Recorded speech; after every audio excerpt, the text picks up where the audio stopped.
നമസ്കാരം. എല്ലാ ദിവസവും രാവിലെയുള്ള പ്രീ മാർക്കറ്റ് റിപ്പോർട്ടിലേക്ക് കടക്കാം. കഴിഞ്ഞ 3 ദിവസമായിട്ട് ഇന്ത്യൻ മാർക്കറ്റ് വലിയ തോതിൽ റാലി ആയിരുന്നു.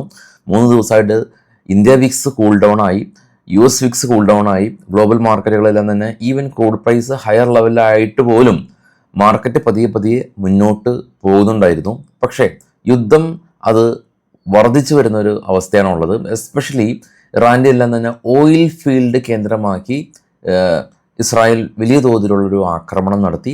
അപ്പോൾ അതിന് ബദലായിട്ട് ഇറാൻ ഇന്നലെ ഇപ്പോൾ ഖത്തറിൻ്റെ റസലഫാൻ ഏരിയയിൽ ലോകത്തിലെ ഏറ്റവും കൂടുതൽ LPG ഗ്യാസ് മാനുഫാക്ചർ ചെയ്യുന്ന റസലഫാൻ ഇൻഡസ്ട്രിയൽ സിറ്റി എന്ന് പറയുന്ന ഖത്തറിൻ്റെ ഇൻഡസ്ട്രിയൽ ഏരിയയിൽ വലിയ തോതിലൊരു ആക്രമണം നടത്തിയിരിക്കുകയാണ്. അപ്പോൾ അവിടെ നിന്നെല്ലാം തന്നെ ലേബേഴ്സിനെല്ലാം തന്നെ മാറ്റി പാർപ്പിക്കുന്ന ഒരു അവസ്ഥയിലേക്ക് പോയി.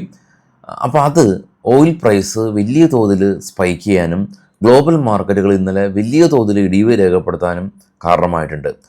അപ്പോൾ നമുക്ക് ഗ്ലോബൽ മാർക്കറ്റ് കണ്ടുവരുമ്പോൾ ഏറ്റവും ടോപ്പിൽ ഗോൾഡ് സ്പൈക്ക് ചെയ്തു, സിൽവർ 76, ബിറ്റ്കോയിൻ ഇടിഞ്ഞു, ബ്രന്റ് ഓയിൽ കാണാം $111.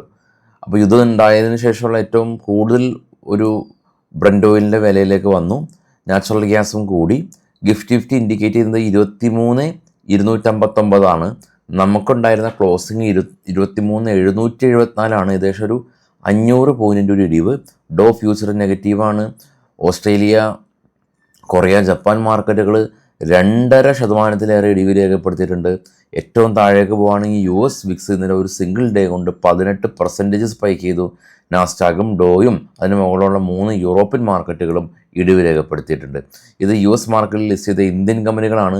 എല്ലാ ഇന്ത്യൻ കമ്പനീസും, ഇൻഫോസിസും, വിപ്രോ ഉൾപ്പെടെയുള്ള എല്ലാ കമ്പനീസും ഇടിവ് രേഖപ്പെടുത്തിയിട്ടുണ്ട്. ഇതിൽ HDFC ബാങ്ക് 7% ഇടിവ് രേഖപ്പെടുത്തിയിട്ടുണ്ട് എന്നുള്ളതാണ്. അപ്പോൾ HDFC ബാങ്കിൻ്റെ ഒരു പിൻബലം കൊണ്ടായിരുന്നു ഈ 3 ദിവസം ഇന്ത്യ മാർക്കറ്റ് റാലി ചെയ്തതിൽ ആദ്യത്തെ ദിവസം നിഫ്റ്റിനെ മുന്നോട്ട് കൊണ്ടുപോയത് HDFC ബാങ്കായിരുന്നു. അപ്പോൾ HDFC ബാങ്കിൻ്റെ പാർട്ട് ടൈം ചെയർമാൻ റിസൈൻ ചെയ്തു എന്നുള്ള ന്യൂസ് കൊണ്ടാണ് ഇന്നലെ HDFC ബാങ്ക് ADRൽ, അതായത് HDFC ബാങ്ക് US മാർക്കറ്റിലും ലിസ്റ്റ് ചെയ്തിട്ടുണ്ട്. അവിടെ 7% ഇടിവ് രേഖപ്പെടുത്തിയത്. 7%ൻ്റെ അടുത്ത് ഇന്ത്യൻ മാർക്കറ്റിൽ HDFC ബാങ്ക് ഇടിയുകയാണെങ്കിൽ നിഫ്റ്റി ഈ കാണുന്ന 500 ഗ്യാപ്പ് ഡൗൺ ആവില്ല. അതിൽ കൂടുതലൊരു ഇമ്പാക്റ്റ് ഉണ്ടാവാനുള്ള സാധ്യതകൾ ഏറെയാണ്.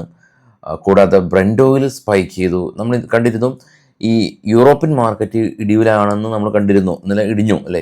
എന്നാൽ ഇപ്പോൾ ട്രേഡ് ചെയ്യുന്ന ഡാക്സ് ഫ്യൂച്ചർ, അതായത് ജർമ്മൻ ഫ്യൂച്ചറും ഇടിവിലാണ്. ഇപ്പോൾ ഗിഫ്റ്റ് പോലെ ജർമ്മൻ ഫ്യൂച്ചറും ഇടിവിലാണ്. അതായത് സെക്കൻഡ് ഹാഫിന് ശേഷം, ഉച്ചയ്ക്ക് ശേഷവും റിക്കവറിക്ക് ഹോപ്പ് തരുന്നതാണ് യൂറോപ്യൻ മാർക്കറ്റ്. കാരണം European market Indian time open ആവുന്ന ഏകദേശം ഒരു 1.5 കൂടിയിട്ടാണ്. പക്ഷേ അപ്പോൾ ഓപ്പൺ ആകാൻ പോകുന്ന യൂറോപ്യൻ മാർക്കറ്റാണ് ഇപ്പോൾ ഏകദേശം 1.5% ഇടിവിൽ ഇപ്പോഴേ ട്രേഡിങ് തുടരുന്നത്.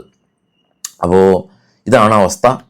അപ്പോൾ ആ അവസ്ഥയിൽ ഇടയിൽ നമ്മൾ ട്രേഡ് ഓപ്പർച്യൂണിറ്റി കിട്ടുകയാണെങ്കിൽ ട്രേഡ് ചെയ്യുക, കിട്ടിയില്ലെങ്കിൽ ട്രേഡ് ചെയ്യേണ്ട. എല്ലാവർക്കും ശുഭദിനം. Thank you.